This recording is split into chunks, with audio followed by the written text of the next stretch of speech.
آزادی بر عوض نیم سال جنگ. دلشاد مهاجر ازبکستانی از رهبر شرکت خصوصی نظامی واگنر یوگنی پریگوژن چنین پیشنهاد گرفت. زیاد فکر نکرد و به این شرط راضی شد. آن زمان او 2 سال در زندان ادای جزا کرده بود و نمیخواست که 10 سال دیگر پشت پنجره بماند. من در اویله پسر یگانه هستم. والدانم گریه میکردند. وقتی به جنگ دعوت کردند من فقط فکری برآمدن از زندان رو کردم. برای من مهم نبود که عاقبت چی می شود. فقط یک فکر داشتم که میبرایم و والدانم رو میبینم. در دوره پاندمی دلشاد کارش را از دست داد. به خانه برگشتن نمیتوانست زیرا مرزها بسته بودند. او در یک شرکت چون بارکشان به کار درآمد. در روز اولی کاری با گمان قاچاق مواد مخدر بازداشت شد. چند بار به سفارت ازبکستان در مسکو مراجعت کرده خواستار استردادش به وطن شد، اما بی نتیجه. در نهایت به شرط گذاشته شرکت واگنر راضی شد و او را به بخموت فرستادند.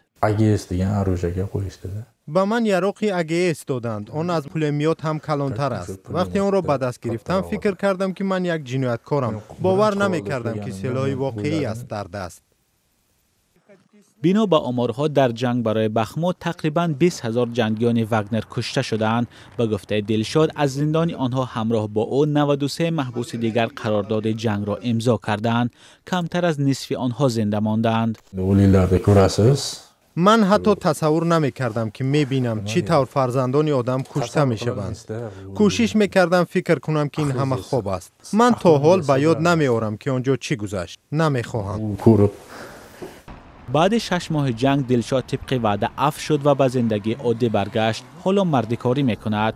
حکومت روسیه به او شهروندی داد ولی پول نه. پیشتر ما جنایتکار بودیم. حالا به گفته آنها قهرمان شدیم.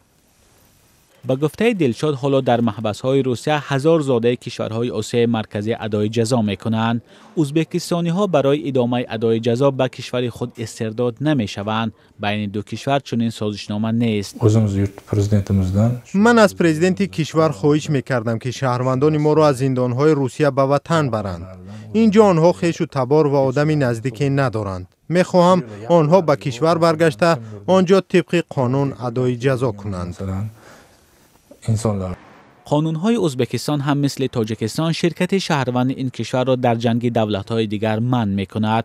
حکومت این کشورها با نشر اعلان شهروندانشان را آگاه کرده بودند، ولی همانا در رسانه‌ها از سرنوشت مهاجر ازبک یا تاجیک گزارش داده می‌شود که در جنگ اوکراین از طرف روسیه می‌جنگد و در اکثر موارد جان خود را از دست می‌دهند.